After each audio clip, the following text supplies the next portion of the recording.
El Paso has joined the list of communities shattered by gun violence. An alienated young man, an assault weapon, and then families torn apart. Inevitably, as the country heads towards elections, the issue is politicised too, with Democrats blaming the president for talking about invasion from the south. We need to stop the hatred and the racism and the intolerance and the fear-mongering that we're seeing throughout this country and seeing it in the highest positions of power and public trust. The President of the United States trying to make us afraid of Mexican immigrants, and he did that as a candidate, he's done that as president. Sensing the mood of the country, President Trump made a statement today trying to distance himself from the extreme right and the mentally ill monsters who kill in its name. In one voice, our nation must condemn racism, bigotry, and white supremacy. These sinister ideologies must be defeated. Hate has no place in America. Hatred warps the mind, ravages the heart, and devours the soul. We have asked the FBI to identify all further resources they need to investigate and disrupt hate crimes and domestic terrorism, whatever they need. The president seemed clear enough when reading a prepared message. Others pointed to earlier tweets apparently linking the resolution of the gun issue to changes in immigration and his earlier rhetoric about immigrants. How to untie the Gordian knot of gun control.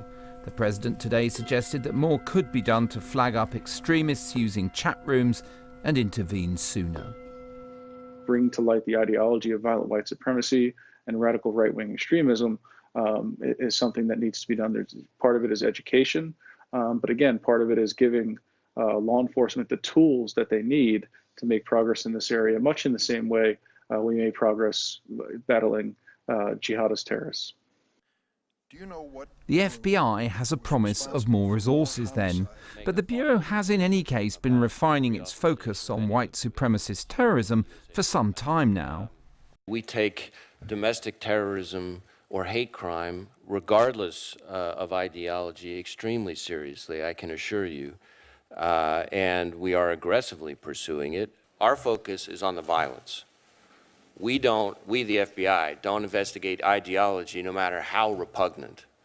We investigate violence. And any extremist ideology, when it turns to violence, we're all over it. And we've had, in fact, and that you don't have to just take my word for it, just in the first 3 quarters of this year, we've had more domestic terrorism arrests than the prior year. But even if the agencies can raise their game against the extreme right, even a small margin of error can be catastrophic in a society where assault weapons are so widely available, as those also mourning today in Dayton, Ohio, know only too well.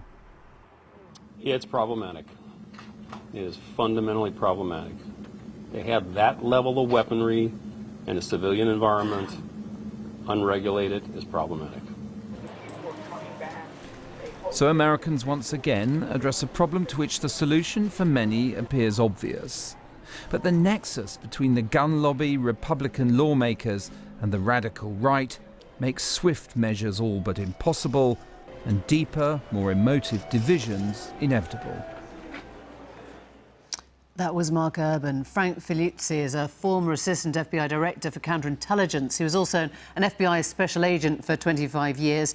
And I'd just like to ask you about that comment from the FBI director, Christopher Wray, who said recently that the Bureau doesn't investigate ideology, no matter how repugnant, we investigate violence. So what have you seen now? What patterns are emerging?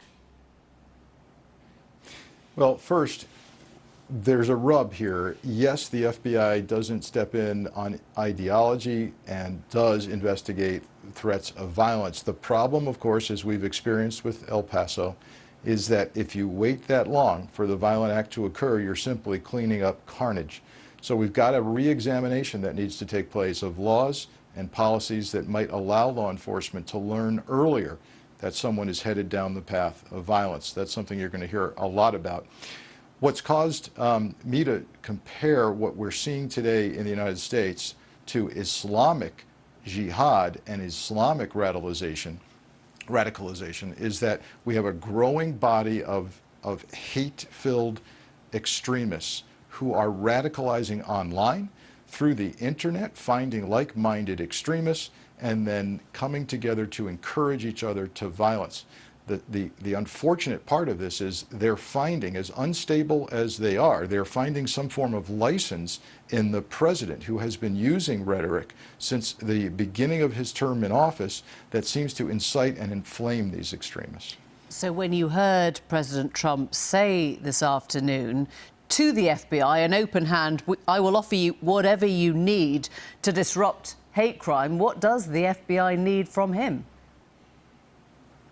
Well, I think your viewers should understand that the United States Federal Penal Code does not even criminalize this thing called domestic terrorism.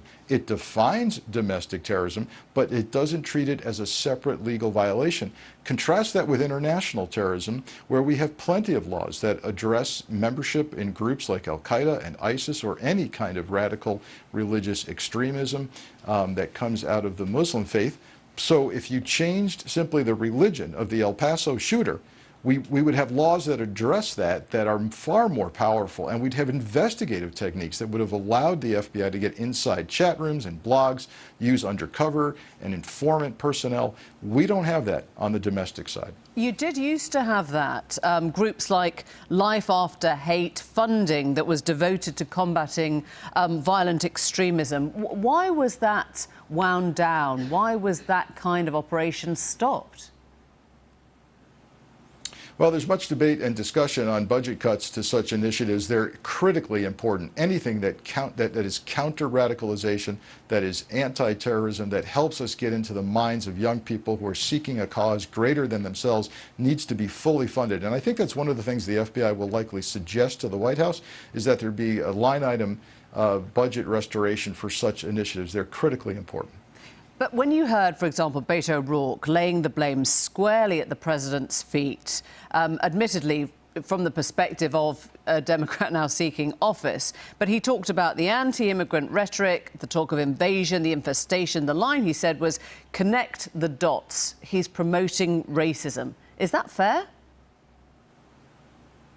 Oh, I think it's fair to analyze the degree to which rhetoric actually inflames and incites people. And then to go back to the model we find in Islamic radicalization, let's look at that and be candid.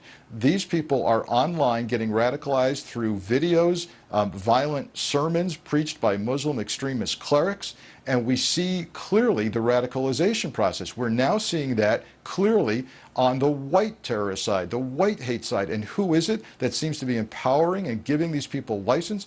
It happens to be the President of the United States. And in today's press conference, where he proposed 5 things to get his hands around this problem, we did not hear what we needed to hear. We did not hear him personalize this and say, I condemn racism, I condemn white hate and bigotry. He instead instructed the nation to condemn it. That's going to be interpreted by many extremists as just lip service that he has to say because of his office, and they're going to feel like he's still with them. Frank Figliuzzi, thank you very much indeed. Well, El Paso, of course, wasn't the only mass shooting we saw this weekend. Dayton, Ohio saw 9 members of the public shot dead. Days before, a shooter in Gilroy, California, killed another 3. Liz Harrington's a spokesperson for the Republican National Committee. Liz Harrington, you probably heard there that line that President Trump himself will be understood as paying lip service to an idea of being anti-bigotry, anti-racism, and the white nationalists don't really think he means it. The president has been very clear and condemned white nationalism and bigotry and racism over 16 times. The fact of the matter is, no one is to blame for these heinous, despicable, evil acts other than the perpetrators. And President Trump is no more to blame for El Paso than the Democrats are to blame for Dayton, where the shooter was a socialist, where the shooter invoked the words of Alexandria Ocasio-Cortez and said there are concentration camps at the border, and where the shooter said he intended to vote for Elizabeth Warren. The Democrats aren't to blame for Dayton. President Trump is not to blame for El Paso. It's hatred, it's vile, it's evil. And you think he is probably unaware then of how many Americans hold him responsible for promoting that kind of bigotry? When you hear from the Mexican community in El Paso saying he's painted a target on our backs, why would you explain to them that they're wrong? We need to stop accusing our political opponents of racism and bigotry when we have disagreements over policy. What if they are racist? Wanting to secure the border. What if they are racist? Wanting to secure the border and wanting to end the humanitarian crisis is not bigotry. It is not, and that's what the president stands for. He wants to end the crisis on the border. When you use language Democrats about infestation or invasion or rape or thieves, why wouldn't you understand that to be what it is? Bigoted, racist invective. Elijah Cummings used the infestation word about his own city in Baltimore. There needs to stop with this double standard against President Trump. He is not to blame for this. It is the evil monsters who perpetrated this act. It wasn't coherent.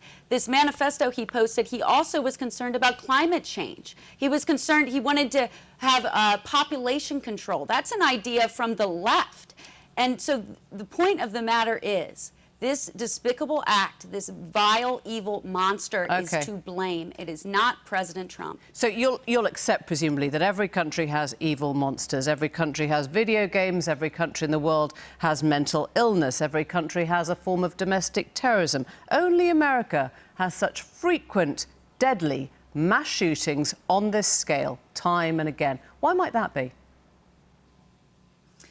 We are a nation that values individual liberty, and we value the Second Amendment. The fact of the matter is the guns are not to blame. The same weekend in Chicago, you had 7 people killed, 46 people wounded in shootings, where they have among the strictest gun control laws in the nation. So we need to address things like red flag laws, because the perpetrators of these acts are usually on law enforcement's radar long before they carry them out. Let me try and understand that, though, because you'll accept that it is utterly bewildering. It is baffling to the rest of the world.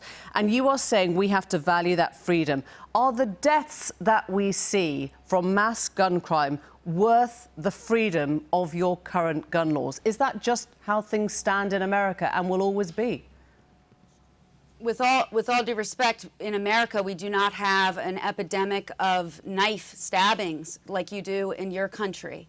The fact of the matter is there's evil. And if someone is committed to carrying out a vile act as this, in hatred and evil, nothing is going to stop them except common sense background checks. We need the red flag laws that can take guns away from people. With respect, Liz, the numbers don't even come close. But the difference is that we think knives are a problem. We try and take knives out of the hands. And you still can't get rid of them. Right, and you don't think America has a problem with guns. That's the difference, isn't it? That we try and combat what we think is the source of the problem, and America doesn't seem to think it has a problem. There are so many other reasons. It's not the gun. It is an epidemic of mental illness. It's an epidemic of young men who feel isolated from society, who are radicalized online. Then why doesn't it work in Chicago? Why doesn't gun control work in Chicago? Why do you see every weekend these awful killings in Chicago? Because there are too many guns in too many hands. Isn't the truth that this president, like so many before him, in Chicago. Right, is in thrall to the National Rifle Association, the NRA, that he needs them politically, that he cannot get elected without them, and that it all comes down to the money and support of the NRA. He can't win without them. That's not true. That's not the truth. That's not true. The NRA represents millions of law-abiding, responsible gun owners, and this president has already banned bump stocks. He's worked with Congress to fix the background check system. He's willing to do more bipartisan things like red flag laws, which will give law enforcement the power to go in and prevent people that present a danger and he rescinded some of Obama's laws, so I guess it it works both ways. Liz Harrington, thank you very much. I'm sorry we haven't got more time.